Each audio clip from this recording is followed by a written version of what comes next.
All right, good morning, good afternoon, good evening, and whatever time zone you are in. Welcome back to God of War 3. Well, not really walkthrough, this is kind of behind the scenes, so this is kind of, I think, finishing up. Hopefully, let's get back to it. To me, level design basically is creating an interactive narrative within each level that the player can engage in and essentially play through. Level design is taking the story and premise of the game and then translating it into a more tangible form that the player can experience. Basically kind of figuring out how to lay out the gameplay to, always have the carrot dangling in front of the player's head and kind of get them to the next part. What do you think? I think that sounded amazing. The script is pretty well written out, so you get a really good written description of what's going on, like what Kratos is doing, what's happening in the story. You just kind of go from there. I get a lot of flack because I say that we put the fun in the game, and I think that's really what we do in a nutshell.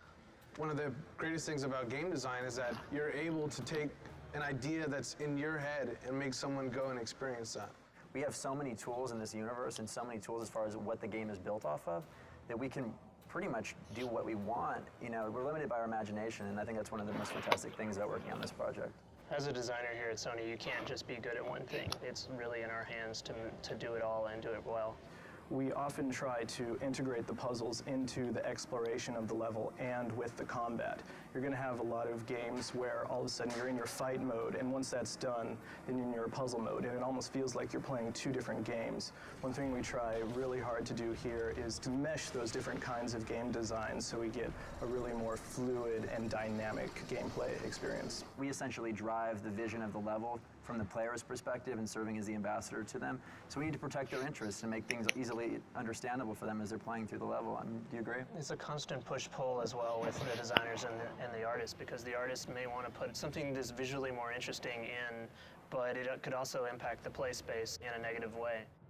I can't emphasize enough how important playtesting is to our process. If we didn't have it, the game would not be what it is. Because when the player takes the product home, we don't want them to be frustrated. You learn so much just watching people play it. That's one of the most valuable things you could ever do, is just sit down, give the person the controller, and just watch them play, see what they do. I think one of the strongest things that this team has actually is having, the game director come in and play it, have members from all the disciplines sitting down, and because everybody, chips in, hey, how are we going to animate this? Animators are sitting in. How are we going to build this? World builders are sitting in. Is this even possible? Coders are sitting in. That process makes everything just improve immensely, and I truly, truly mean that. I think a lot of people will say that, but here, it's extremely, extremely, extremely noticeable. And this is some ideas that I had for a grapple section where basically Kratos would grapple onto a broken column, and that would cause it to fall over, and he would be rolling down the hill with it and climbing up. Kratos hits a grapple point, swings around this column, lands on the backside, which has it's a tilt over. It starts rolling down a hill, and he has to scurry up it using his climb. He gets on top and then jumps off to land on a platform before the thing rolls off a cliff. So that's kind of just some of the stuff that we think. And when we talk about big moments, this is some of the stuff that we deal with. I have no set process. I'll go from paper to computer to design sheet and then back to paper. It's really kind of organic. I love this idea. There was another version where we had a Titan actually holding on to it and like eating as it's rolling down, like trying to bite you like it's a piece of corn. That unfortunately didn't make it into the game, but one of the things is just because I love an idea doesn't necessarily make it the best fit for the game, and being willing to understand that and walk away from certain things that don't necessarily fit, that's part of the job. This is my grandpa's old man puzzle. It's one of these kind of puzzles you got to figure out how to kind of put it together, but this kind of gave me some inspiration for the Labyrinth. So the Labyrinth is like this level where there's all these different cubes, and they're kind of like strung up throughout the cave entrance. And they're all like on these pulleys and ropes, and then as you go around the level, you kind of start slowly forming your own puzzle that you're going to then go into. Ah, so that's how they came up with the idea for the labyrinth puzzle. I actually liked it. This idea for Gaia coming up to this rotunda where, Zeus and Kratos are kind of having their last epic fight. And the player's thinking, it's, mano a mano, they're just going to be battling, and then Gaia kind of comes into the picture and then ends up actually like physically ripping the whole building up and then like looking at it, and then you guys start fighting inside of it. She comes up and then like rips it off, and then she, comes up and crushes it and takes it apart. At the end, you guys are like fighting inside of her, and you end up killing her, and then she kind of blows up and crumbles all over Mount Olympus. For me, it's always like so amazing to be able to imagine this whole kind of crazy scenario, this whole world in your head, and then you're actually able to make it.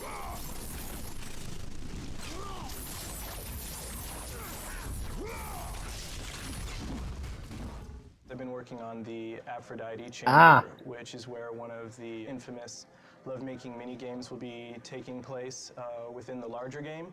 This is the preliminary room that I brought up in Maya. Roughly what's going to be happening is Kratos is going to be going through a hallway here where he's going to come to this room. There's going to be a bed in the corner with curtains drawn.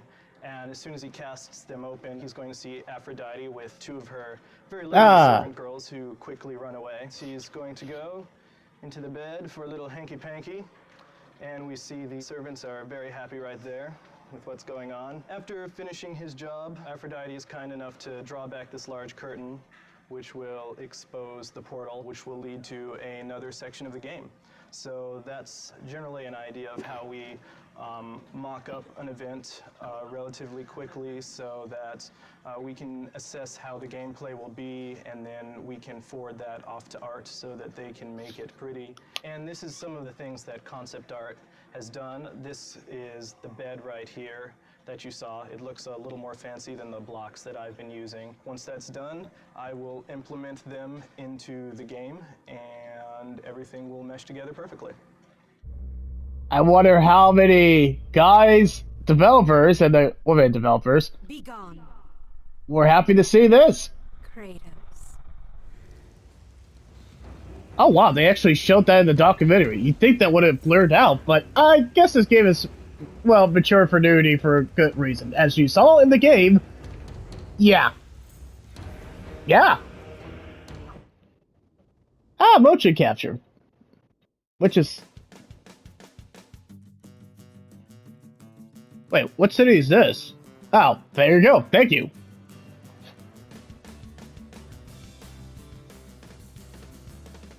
We're in San Diego this week capturing mocap for cinematics. Stig Meddy and I came down here about 4 months ago just to tour the facilities. It's really impressive down here, actually. It's a big stage. They do full body mocap. They can do hands and faces down here, and they have a ton of crazy toys. It's amazing that we have this facility that Sony owns that is basically at our disposal, and the teams here are really great. We're suiting up.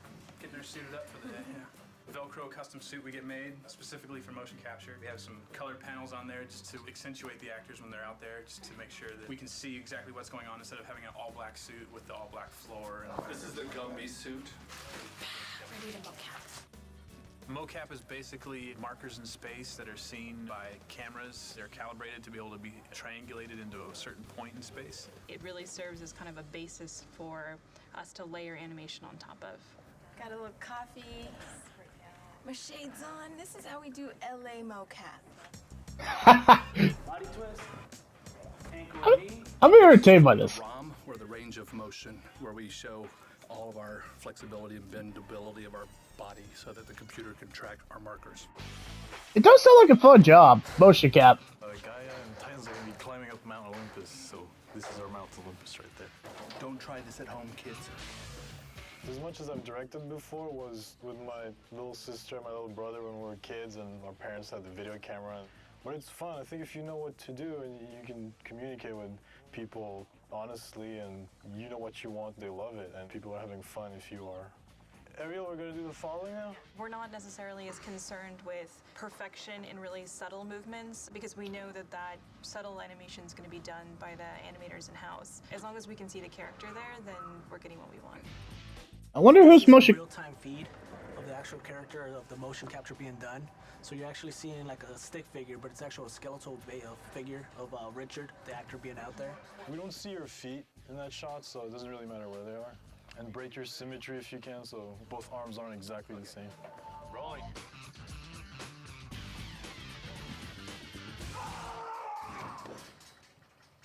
All right, thank you. That was good. Yeah, what you're actually seeing here is the mocap actor actually driving the Gaia character in real time. So, Hair down. It's definitely amazing technology. Take two, ready. Rolling. All right, good, thank you. Oh, wow. So there was a motion... Well, I guess it would be. I mean, that would make a lot of sense. So, how were they able to do the motion cap for Kratos then? That's what I'm curious.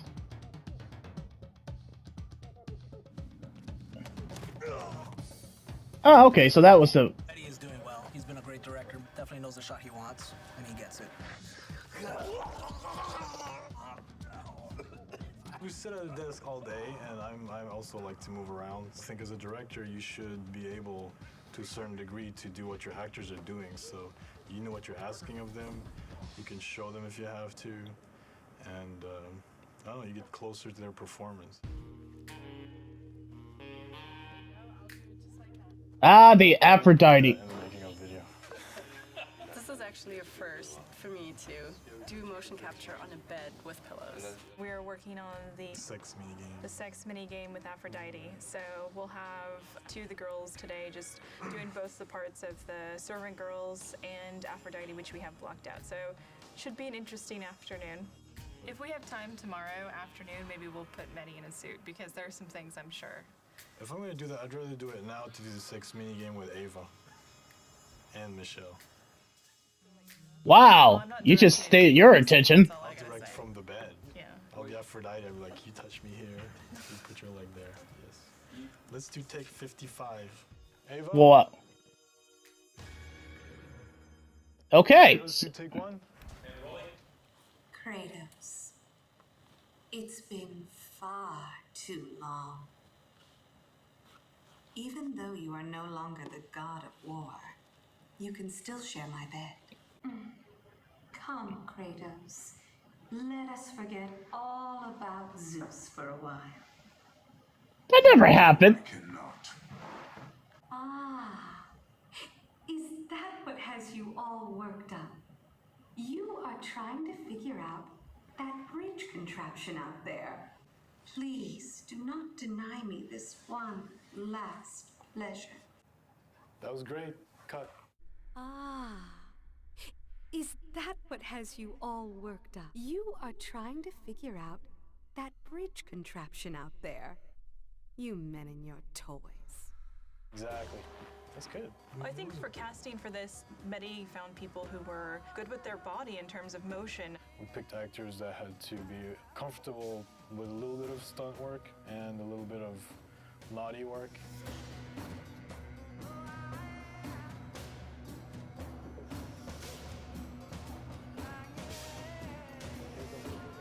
So that was the inspiration for We got really lucky because all the actors turned out to be great people and they got along really well, so there's a really good atmosphere. We went out to dinner last night and had a great time, like just talking and talking about mocap and cinematics and video games, and it's just really nice to be somewhere where people appreciate all the work that goes into it. Oh dear God, no.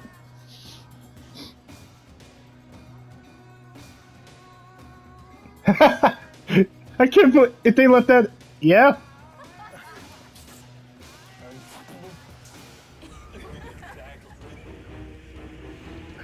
That's probably gonna be fun. So there's the inspiration for Aphrodite's Chamber and a bit of Kratos.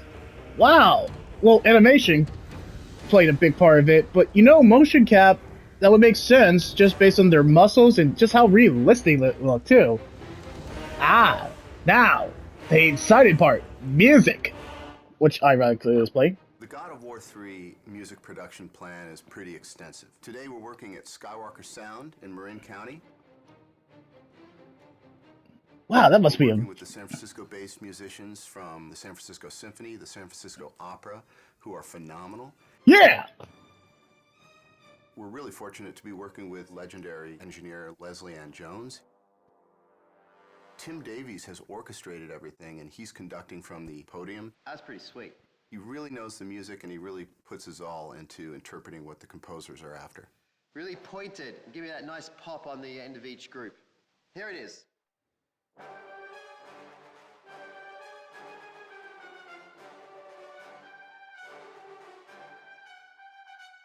Beautiful. Thank you. The music originally comes in from the composer in what we call a mock-up, which is basically he's using his synthesizers and samplers and, you know, we call them fake strings, fake brass, fake choir, to assemble the composition. And then once it's approved, it comes to me to translate that and put it on paper for the orchestra. It's damn expensive to have an orchestra sitting there, so my job is to make sure that everything's spotless on the page in their language. On the Rage of Sparta! When dealing with an orchestra as a conductor, I think 75% of it is your rapport and how you can interact with the musicians, getting them to do what you want in a highly stressful situation, making it lighthearted enough that no one freaks out, but you got to keep it moving. Give me everything you've got on those crescendos at the end of each phrase. Here it is.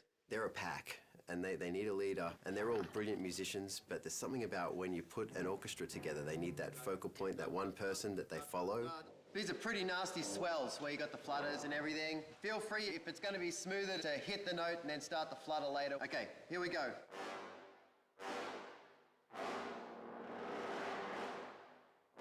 They can smell when you walk into the room if you can do it and if they're going to go with you. I've been lucky that, you know, they like me and I've been here a lot to the ranch to conduct. And, you know, it works really well and they're a great orchestra.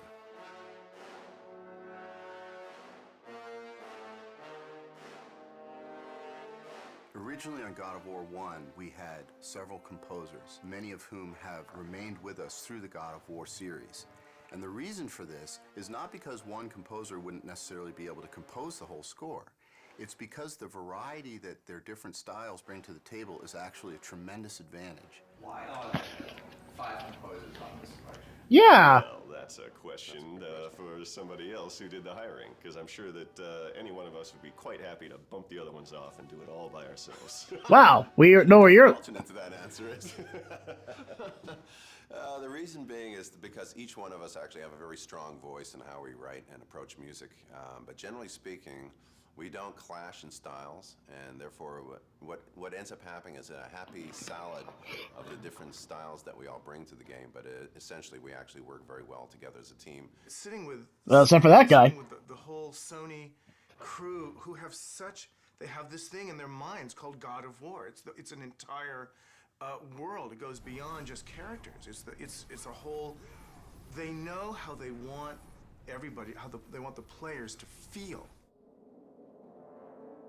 Rage Phil? What ties my music and your music and everybody else's music in is the fact that the great people at Sony, from Stig and down, is they know when it's wrong and they know when it's right. And even though we haven't heard each other's music, it ties together amazingly just because it's run through this filter, and the filter is God of War. Right. He's Team God of War. One of the great things about scoring for video games, as opposed to film, is that there's a tremendous amount of freedom. I'm not constrained whatsoever by any convention at all, because I think a video game is not a film. And since we're not restrained by anything that's happening at any particular point in time, it's quite a free world to actually envision what you want to write and see it through to the end. The music actually is not only on a par with film, but in some ways surpasses most films. There's almost a requirement, certainly an expectation, that there be experimentation and innovation in video games, that the music is somehow striving to do something new and something really fresh and powerful, which isn't always the case in film. When it comes to raw power, I mean, this actually goes to another level than most films. Oh, yeah. Yeah, we have to write music that must exist and take care of the atmosphere that you're in and add to the intensity of the battles that you're in. It's kind of carte blanche. You get to write these amazing sounding scores and have it backed by 40-plus piece string section, 20-plus piece brass sections. The sky's the limit. That is true. We use a oversized brass section, so it's double the size of a normal standard orchestral brass section, just to give us this massive power and this huge low end. Guys that play low instruments, all they want to do is play low, and so we give them that opportunity. You get to unleash and not hold back, because the game never holds back, never. I talked to the orchestra and I said, if you have any moment that you have all of a sudden a feeling of lyrical beauty coming your way, ignore that completely and just go for the brutal, brutish, aggressive mentality of this score, and you'll never go wrong. That's hugely fun. And it's so much more fun to write bad music than to write, good music. I like how he said. Games that actually lets you go all the way to the end of how big could it be, how nasty could it be. And it's great to do that. Of course, at the end of it, you just want to do a romantic comedy with some clarinets and...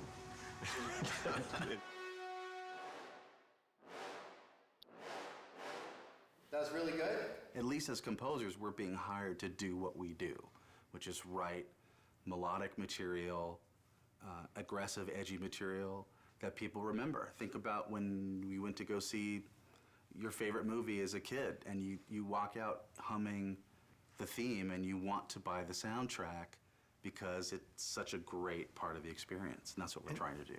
All the time. To buy the soundtrack to God of War 3. Yeah, I forgot. Good point. We did just go down to the studio, and we saw where the game's at, and the game, as you probably have just played through to unlock this video, is amazing. Meta.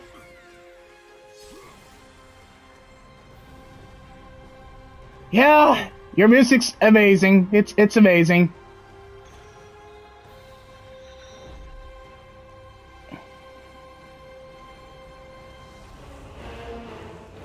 In other words, they played music that was rage boater. Range boaterific. Quoted by me in 2022. But no, the music was excellent, and yeah, and they... 5 composers, that's a lot. But we wouldn't have this awesome soundtrack play in the background without them, so well done. Alright, so we got a few more. We'll probably be able to finish it under the 50-minute mark. I love brainstorming. That's one of the best things about games. Right from the beginning, it's just a creative process. Yeah, it's fun. What happened to the original concept art for Poseidon?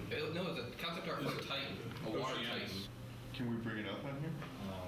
Yeah, that's fucking sweet. That's really fucking cool. He's even got the tentacles.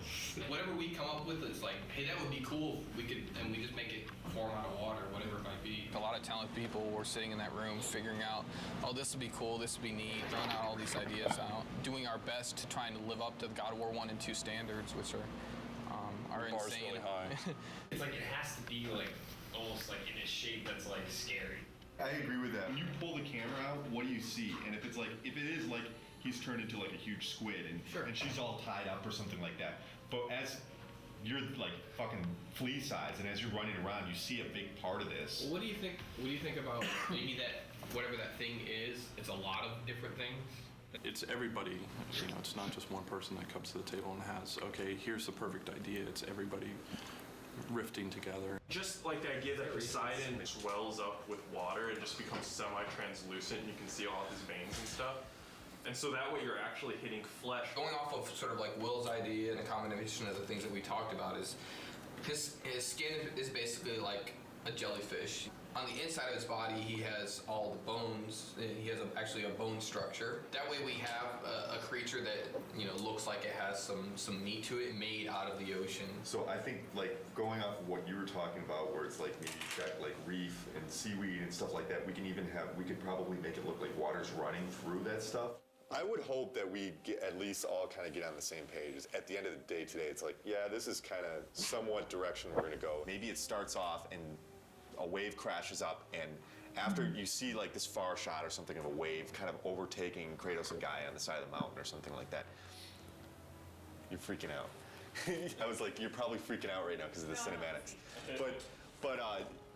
And then afterwards, guys, like, something's fucked up right now. I can't move. And then Kratos has to go out and find out what that thing is, and he runs into this one thing. It's like, what the fuck is this thing? And it's obviously connected to something else. And then he finds the other thing later on. And at the end, there's this big reveal, and it's like, blah, and this is what this whole thing was that you were fighting it the whole time. I think that's cool pacing, because there's always a question in the player's head while they're proceeding. It's like, I don't know what the fuck this thing is. Man, the F-bombs. Poseidon, they told me it's going to be the very first big boss fight. Poseidon, if you remember from God of War 2, he looks more like just like a human god form, but in this game, that's true. He jumps down from Olympus into the ocean, and then he emerges out as a big water creature. This is my first sketch I did for Poseidon after doing a bunch of research on exactly what Poseidon is, the god of the ocean, the god of horses. So I thought to incorporate this design of a creature, of him being made of water and the actual waves kind of looking like horses. And then this is another one along the same veins, having a lot of horses, so just kind of going wacky. Another sketch I did was this one where I incorporated multiple Poseidon's heads throughout the design, showing that he's in control of this water tentacle.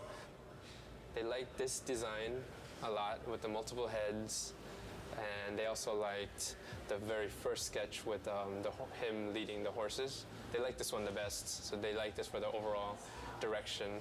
They saw this, they liked the feel of this, but they didn't like the direction of the octopus limbs because of previous bosses that we've had, like the Kraken. So this is just one of the limbs of the Poseidon creature, one of the arms. This one I incorporated the multiple faces, and then a lot of the crab legs. And then this is another one I did, and this one I wanted to kind of bring back because he's the god of horses to kind of capture some of that feel. So eventually they decided that instead of having two different arms, you're gonna just be fighting one arm. And they also like the idea of the horse. This is the final, the very end. You're gonna be opening up his chest and revealing like this membrane, jellyfish kind of membrane, where you stab and eventually kill one of his limbs. It's later going to be revealed to you that the whole time you've been only fighting one of his limbs right here. It's going to be a really cool, big moment in the game. Turnarounds are looking pretty nice. Today I'm going to be having an art review. We're getting to the completion of one of the Poseidon's limbs, so I'm working on the turnarounds now. Get the animators up here and make sure that those limbs, the front limbs, are not too long for him. Like, he'd have to raise it up so high. To get you right below, he'd have to be, like, basically have his arms way up like this and be going down like that, and that's probably going to look a little silly. Let's have Andy finish this up. But, Andy, can you save off a version of what you have right now so Adam can go over it with Bruno? And just keep on getting me up here to look at it. Cool? Thanks, man. Thanks, guys. So we just had the review. It went well. They liked the direction, and I think a lot of it because before this is the view they've always seen, but they've never seen the front view. So for them to be able to see the front view and to see how the shape, the silhouette actually makes a trident shape, they really like that idea. I just have to finish this up. I'll probably finish it up today, and it'll be given to the modelers from there. First time I heard about Poseidon creature was 6 months or so ago, and I heard we're gonna have a few of these huge Titan battles. This was the initial concept that was given to us. Things have changed proportionally for it to work right on screen, but it generally has the same feel. I still have a lot of sculpting left on this guy. A lot of this is just like the first pass. So right now I have more just the overall feel of it. Here's Kratos. He's pretty small compared to this guy. So I brought him in here just so I could have an idea of how big he's gonna be. So when it comes to details, how high res this character has to be. So you can see him, he's tiny. I just want you guys to go over and check it out before I start making all the rocks for his face, So yeah, I think it's good. Can we make sure that we're getting like some of this smaller detail like spread out over him as well? Okay. Can I see the scales on the back? Oh yeah. It's really fucking cool. Poseidon looks to be challenging for every department because it's so complicated. When I first saw the concept, really, I kind of looked at it and was like, what the hell are you guys doing? But that's pretty much what I say every time I see one of these crazy concepts anyway. You just go to your desk and beat your head against the table and figure out how the hell you're going to pull it off. Poseidon definitely falls into that class of one of those kind of surprises that I know is coming down the pipe. A lot of water, and that's kind of one of my worries because making good water is hard. We have to start off God of War 3 with a bang, and that's Poseidon. And Poseidon's going to be a water creature, so we have to make water look good on that character. I started doing some research on how we can make a character feel as if he's basically a waterfall, if there's water running down him. And I spent a couple hours and I've put together the model that's behind me on the screen here. We basically want to try to prove the technology that we can make a model look like it has water running down it. So we don't have the Poseidon model built yet.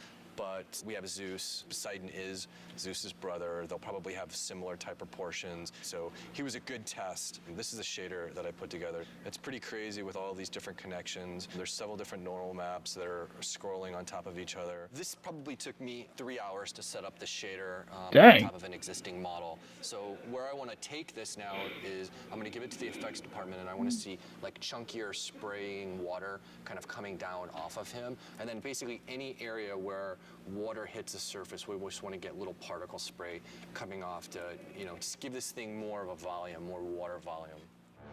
When I started on it, we had already established what Poseidon was going to look like, what the creatures that you're going to be fighting was going to look like, what Gaia was going to look like. We had the Gaia model. The Poseidon creature model was still in the process of being built. One of the quick things that's very surprising to the player, I guess, will be that right there is how big Kratos is, and that's Gaia. And this will be the initial fight combat tutorial. At that point, Gaia will change her animation, and she'll start climbing on the mountain differently to allow the player to be able to walk down her arm. And the Poseidon intro will happen. The player will continue along after that. She'll be in a different pose. He'll walk over here, he'll do just a little jump, come down here, fight some more enemies, and then he'll walk up to here, and this is where the Poseidon horse creature encounter happens. So this is the first thing the player will see when he loads up the game. We're trying to frame her hand and show that she's climbing up Mount Olympus, which is just roughed out right here. And then we also want to find a way of getting her head in the shot and having her head bob around and sway. After the player works his way down Gaia, this will be the first big encounter that he experiences. The Poseidon creature will burst out, knock Gaia's hand back. He'll have to fight it. We're concerned with the player experiencing this new creature that he has no clue as to what it is. And the first thing he's doing is fighting it in a way that he doesn't feel comfortable. This is the first Poseidon creature encounter, and this right here is the first CS move kill for it, where he snaps its jaw. And at this point, the creature pulls away through Gaia's arm. Kratos attaches to him, and then as the creature's falling, he jumps off. He'll transition onto Mount Olympus. The Poseidon encounter is very much like you're riding the Colossus from God of War 2. Oh, yeah! The Hydras on top of the Colossus. It's kind of incorporating all of those elements that worked really well in the previous God of Wars, but also raising the bar because it's even more epic than could ever withstand before. And cinematic. I was delivered the thing you encounter within 5 minutes of starting the game. This is essentially a rough version of the model. It's a pretty good start. It's got all the features like this stretchy tail, which is pretty cool. Even has stretchy neck, which lets me do some crazy stuff with it. Since this creature is supposed to be made essentially out of water, he needs to be fluid and flexible. Then he's got this trident section back here. He uses that to maybe discharge lightning at the player or, you know, do something very Poseidon-esque. This is the scene with Gaia and the tentacle creature and Kratos. And you may ask, where is Kratos? Well, he's in here somewhere. He's this little tiny dude right here. There's Kratos. I see him. So you can imagine trying to get the camera in here in the right place is kind of a challenging task. Plus, the floor is Gaia, and Gaia's moving around, so adds a lot of complexity just to the elements of trying to get everybody lined up. You encounter this beast multiple times, so you fight him first and you wound him and he retracts away and escapes, and then you come back and then he's on another point in Gaia. And then finally you realize that wasn't even the monster, that was just a small piece of the monster. And you get up to Gaia's head, and that's where you encounter the full force of Poseidon. This is the actual Poseidon creature. This is Gaia's head here you're standing on. This thing has 10 arms and legs, kind of, and then it's got 3 prongs on its back. It's also got well over 20 controls just in its spine. There's a lot of stuff going on. He's busy. But that was my first initial impression, was there's a lot going on with Poseidon. The more I think about him, the more epic and grand, why not? I mean, that's kind of like a God of War boss will be. Especially when you're dealing with pieces of him as you go through, and then when you come to the very end, being able to see the full glory of him and just realizing, wow, that's just a little piece of him here, and that's just a little piece of him here, and getting to the end and going, wow, he's huge. And that should be pretty epic, being little Kratos on Gaia a Titan versus Poseidon, a god, and they're both huge, and you're just this little guy in the middle of it that's really going to change or determine who's going to win that outcome. Michael and I have been working on the Poseidon boss battle for a couple months now, and we've been working through the progression for the whole fight, working with Justin as well on the level design side. We're trying to get the whole layout so we have a bare bones skeleton of how things progress. It goes back and forth to have an interesting pace to the beginning of the game. We're in the first encounter of the Poseidon boss fight. We've already seen the creature come out. Poseidon boss battle is definitely something we haven't done before. There is concern, but I wouldn't be happy if we weren't concerned. There's no challenge there. What we want to do is make something that really surprises people and really gets people excited about the game. This is the It was exciting. CS move, the first CS move you do in God of War 3. Kratos is going to wrap his chains around the bottom jaw of the Poseidon creature and then eventually rip the jaw off completely. It's better than over here, which was, I mean, a replacement. Boob Valley. When you're down here, it's kind of distracting. Initially, we had Encounter 2. The creature was coming directly out of the center of Gaia, and you see two gigantic mountains and the creature right in the middle of Boob Valley. Everybody giggles when they saw that. So that wasn't what we were going for. Not Are you sure? Portion of the game, we're not looking for laughs. We have the creature now coming out of Gaia's neck, and Michael came up with the idea of one of the trident pieces on the back of the creature is actually piercing through her jaw and coming out of her mouth. So she really looks like she's in peril when she's getting destroyed by this creature. From the get-go, I came up with the idea of doing the first-person kill and giving a new perspective on Kratos' kill sequences, and Michael took the idea and ran with it. When you defeat Poseidon as his horrible watery self, you corner him down here in his humanoid form, and that's when you have to kill him off. Immediately, everybody was just like sold once they saw it in game. Yeah. There was a lot of skeptics too, as far as people come up to me, and I'm sure Adam too, and what are you doing? And then actually seeing it in a game, then everybody comes over and it's just like, all right, it worked. Kratos is not so good at making friends, but he's good at killing people.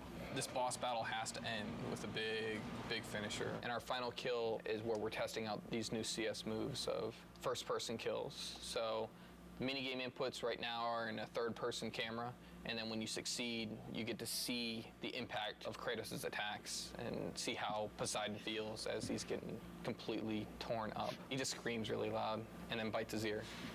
It's more of a nibble than a bite.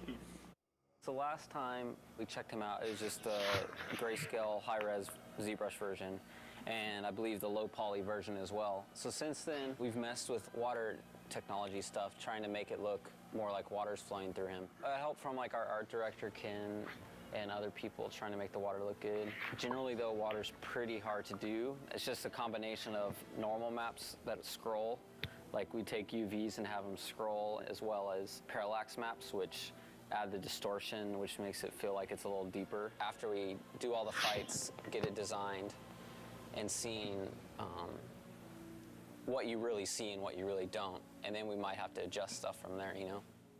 Poseidon is doing well right now. We've been working on it for I don't know how many months, but where we are right now is every part of the boss fight and every part of the level has a first pass right now. It's in, it's functioning. I could hand you a controller and you can play through it. Tuning-wise, it might be too hard. The animations might be placeholder, but it's there. And we have people internally play testing it. So there's people who around here picked up the controller, played it, and been like, oh, wow, this sucks, or this is awesome. And then we keep tuning it and playing around with it to that. We have meetings every week now, so we constantly see how much there is to do. And I mean, it's close as far as gameplay-wise. It's all there.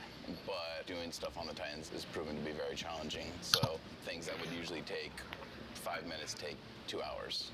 All things considered, all the crazy shit we're doing in there, we've had to make hardly any, if any, concessions, which is pretty amazing because the scope of this thing is just huge. This is when we finally get the reveal of Poseidon in his big, giant, epic form. So you find out that these creatures you're fighting are just part of this one, basically the ocean pulled up to Mount Olympus. Oh, Poseidon's broken. There you go. That's how you know it's in development. In development. And the water's supposed to be moving here and all that. He's got no arms. He's got no arms. You know, we have to polish this. We have to make this robust and bug-free, which that's the really scary part. They really succeeded. It's getting there. When we first saw Poseidon, we were visiting the studio in Santa Monica and working with Stig, and it just blew us away that the whole screen was filled with this boss. I don't think there's ever been a boss as big as this boss. We're actually right in the midst of scoring it with Mike Regan, and it's going to be huge. We're going to pull out all the stops, 20 brass players, 53 string players, massive amounts of percussion. So we're really going to try to create a kind of a cinematic unfolding experience for that whole first gigantic boss fight. They I hope that succeeded. they're just blown away by just something they'd never seen before in a game, and to me that's my ultimate goal when I'm making games, is like hopefully to make something that people haven't experienced, and that makes your game really stick out. The moment that I really got to play through that Poseidon level at the beginning of the game, and you remember how excited I was, like really kind of like when we first got the assets together and like we could sit down and play the things. And you could see, like, with the polish and everything, how amazing it was going to be. And that's it for me right there. You have disrespected the gods for the last time, Kratos. It was actually an amazing first boss battle. So that's the development that went into creating the first boss fight, which was one of my top 5 boss fights, along with the Hercules and Zeus. You know this must have took them a while. That's amazing. Up and programming. Then after that, we are getting close to the end, so hopefully I can finish this under an hour. The programmer's role in the game is to help make everything a reality. We make tools that allow the designers and artists to actually make the game. If the designers want to do something or the artists want to do something, if they're smart, they'll consult us and ask, can we do this? And often we'll say no, and then they'll say we want to do it, and then we'll have to do it. You give it to them, they give it to you, say what's wrong, then you give it back to them a little bit different, and then they say no, no, no. Designers are pretty modest in their requirements. Designers are artists, they want the world. The biggest challenge we face for this round of the game is content. The amount of content we need to put into a PS3 game is just order of magnitude bigger than we had to put into a PS2 game. And to drive that content around the studio, we just face, massive challenges. I bet. A line emitter here, it's got these particles, and it squirts them out to the right. And they get to a certain age and they die. And one of the things we can do is we can change color of the particle over its lifespan. Starting from bottom to top, these particles start off blue, then go green, then turn red.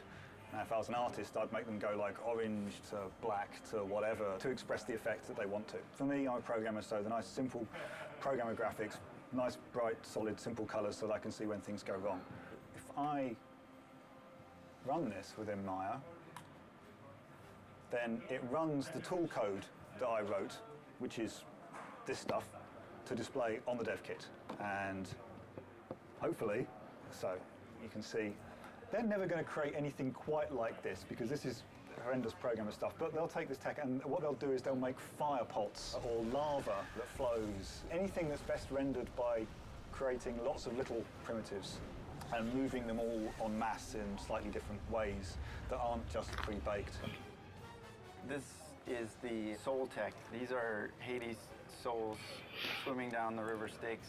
Right now they're above the river Styx, so I can see them all because the river Styx hasn't been properly watered yet. It was my task here to get them to follow the river along a bendy spline path and then ultimately to attack you. But I haven't done that part yet. Right now I'm just at the basic stage of getting them to swim down the river. The way that I did that was allowed the Maya splines to be used and imported into the game, and then allow the designers to specify radii at different points of the curve. So at this point of the curve, the souls will be within that radius, and then as they come along the curve, they'll all be within this smaller radius, and then they can spread back out later here.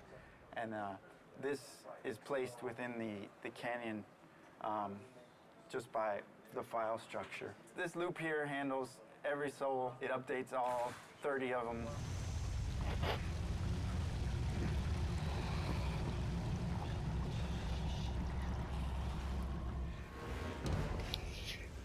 that's unique.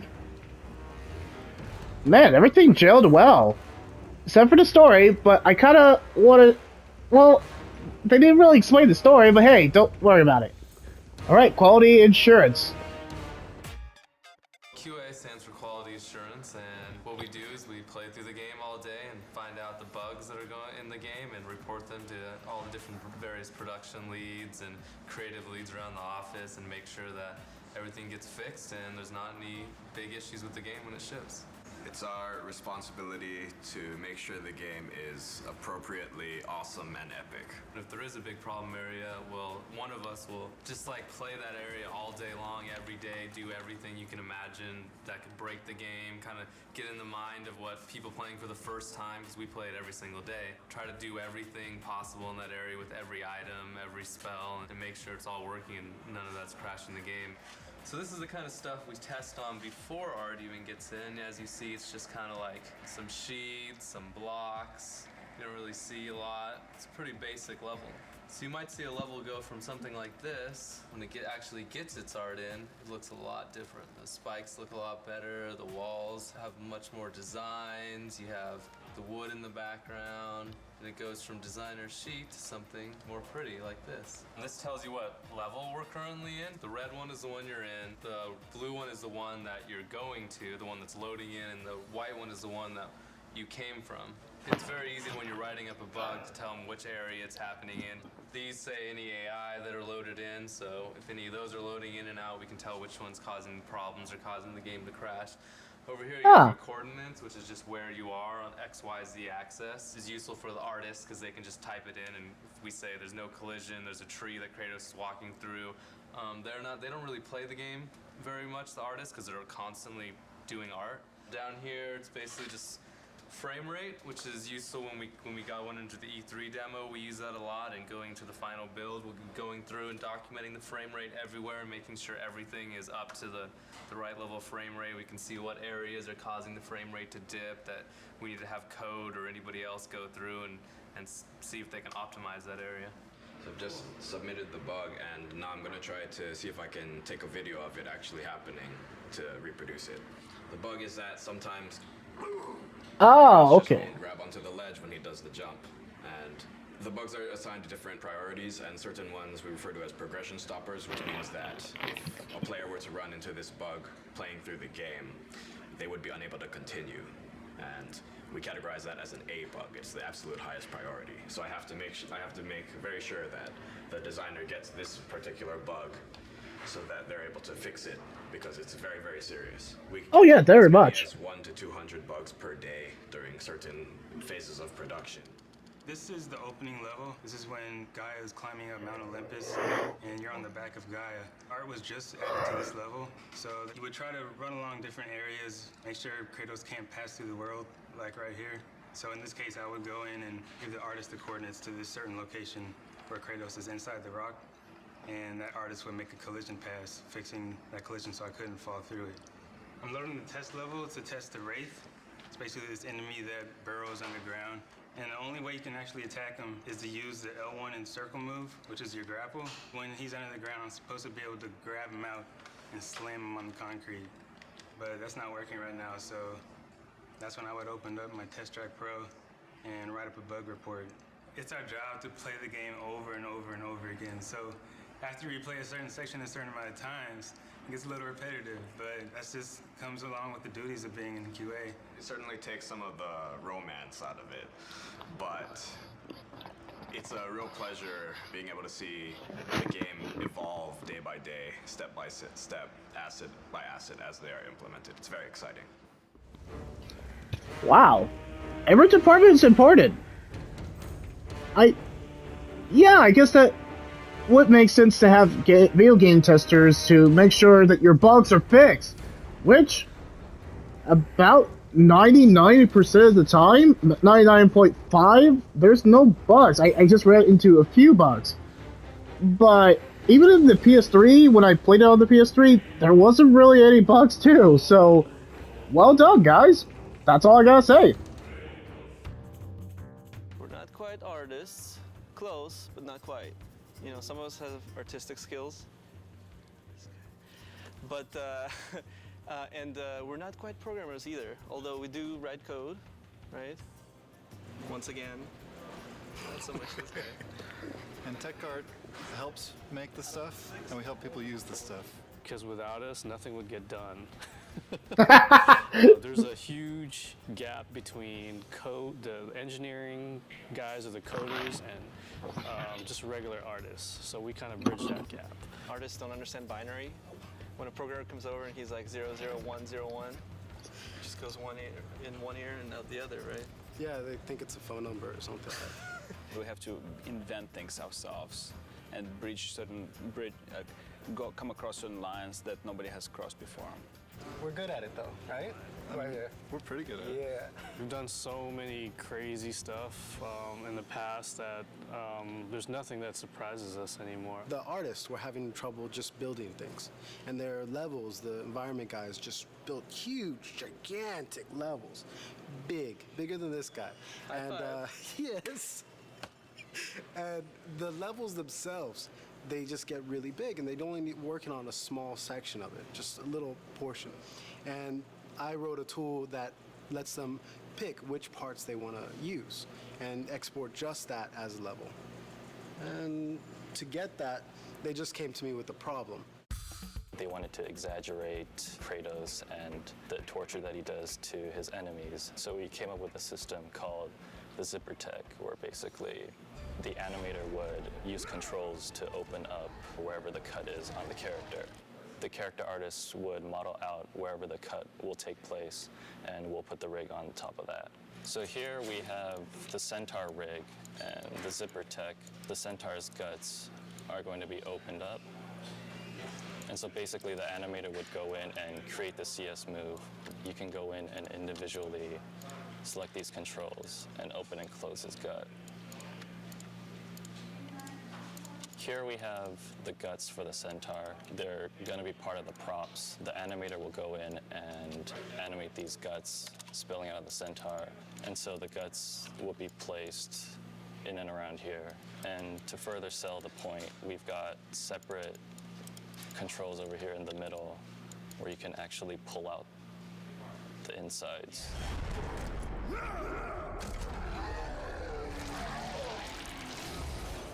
From God of War 2 to God of War 3, we've used dynamic simulation more and more to do more secondary animations on the characters, whereas before on the previous games, the hair would be stiff or the cloth would be stiff. They would be kind of modeled into the creatures. Now we're actually adding motion to those pieces, so you will see hair kind of moving, you'll see cloth kind of moving. Towards the end of the previous game, I, in collaboration with Jason Minters, had created this dynamic system that uses the Maya hair system to drive a series of joints. So as you can see, each of the snakes on her head are independently moving. The animator did not have to individually pose all of these animations, but they have control over the physics so that they can get it to get into a pose that they want, but still when the character moves around, you'll see how the snakes will flow backwards when she goes forwards. It responds to movement, so it improves a lot of the workflow for the animators. It's pretty rewarding to see as characters go from our department through the rest of the pipeline and then come back and actually see it in the game.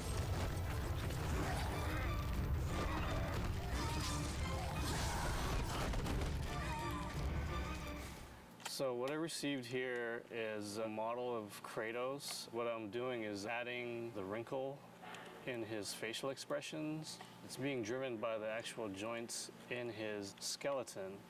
So as you can see, as I lower the joints, his wrinkles go away, and just like a real human, as the joints move up, the wrinkles start to show up on his face. That's some of the new technology that we're putting into the characters and Kratos. Here I have another example. If I lower his shoulder, you can see veins start popping out and striations start popping out on his shoulder. So not only are we putting this technology into his face, but it's also going to be in his body. In the beginning, Yuri kind of got a little freaked out when he got the project because, it was one of those things where it was like, okay, you need to work on this thing. this crazy tail rig that will do everything that we need to get done in this game. There's 4 of us on the team, and we all kind of took a stab at it. And, it was kind of an iterative thing, but Yuri definitely solved the problem. What we see here is the battle between Kratos and Medusa, and Medusa's trying to constrict Kratos. The idea the rig can do dependent and independent motions. It can rotate one section at a time, I can move one control at a time. So now, for example, here, I'm affecting this part of the rig, and I'm also affecting controls that are right next to it. Things are stretching, and things stay in place or not. I think the key to it is that it's, for an animator, it's very easy to use. We can use it on many types of different creatures, tails, ropes, hair. In God of War 2, there was a creature Kraken, and that thing had huge tentacles. And Matty, he was lead animator and game lead animator back then. He animated it, and he complained a lot. And after he saw this rig, and after he saw what guys were doing with Medusa, every time I walk by him, he just thanks me for making this thing.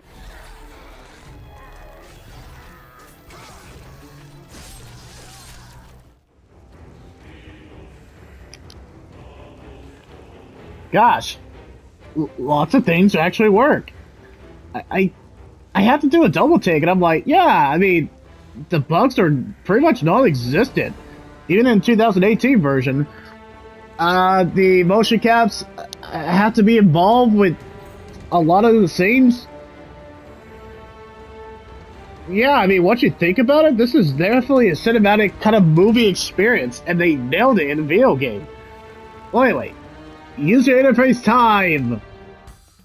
UI is user interface, anything that's not game related, so menus and meters and combo numbers and all that good stuff. The hallmark of a good UI, I would say, is making sure that when the player goes through the menus, that they're able to navigate pretty easily and understand where everything is. And when instructions come up, we want to make sure that they're there and they're clear and they're obvious, but they don't kind of interfere with the gameplay.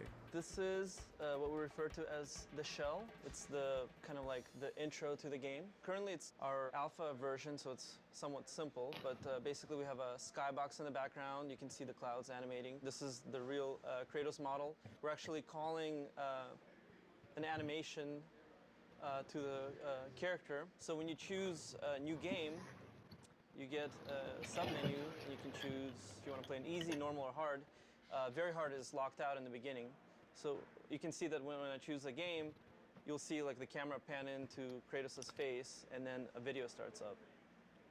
So all of that has to be hand-coded. So this is the basis of the Pandora's box, the menu system that we have in-game. So it's a full 3D model, and then I get that into the UI and do everything that needs to be done to make it work. So tag it with all the tags it needs, text elements, things like that. So all these kind of proxy quads we have in here all represent a line of text that shows up in the game. We pretty much start off on this demon face side, and we zoom up real close to frame it so that it's kind of more 2D looking. This would be the power-up menu. So you go to this menu and you upgrade your weapons, and you're able to kind of zoom into the models and rotate them around. At least that's what we're hoping. So we won't make it for alpha, but we're gonna shoot for beta.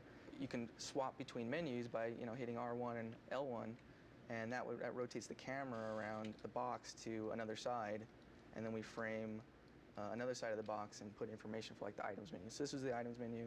Top of the box is the status screen, so that's how many kills you have and all that good stuff. And then we push through into the box to get to the moves list. And then it goes in kind of like this cycle, so you can cycle through all of these menus in order. So pretty much what you're seeing here is the Pandora's box, and then from here you go, you swap to other screens, and we have all these kind of cool little animations going on. Eventually inside of these screens there'll be much more ancillary animations and things going on. This time around, for God of War 3 anyways, we completely switched our system up. This time it's all 3D, the same shaders that we put on game objects we use in the UI. So it opens up a whole new avenue of what we can do. It also opens up a whole new set of problems. So most definitely. Some of the problems we ran into creating the shell is using the character animation system that we have developed to animate the parts of the shell, specifically the menus. Surprisingly enough, it doesn't work that well. It works well for characters, but not well for the stuff that we need to do. So we had to add a lot of new tech to the system in order to get it working. Richard's pretty new to the UI. I mean, Richard's been here for a while at the studio, but he's just recently started helping me with the UI stuff, and so having him as a second set of eyes for this whole system has been really helpful. And he's a really technical guy, so has a good rapport with coders, so he can get more done than I can sometimes. Yeah, it's funny because Corey will go down there and he'll ask them to do something, and they're like, no, and then, no, I'm just kidding. Huh. Short but sweet. Alright, now to the visual development. We got 2 more videos left.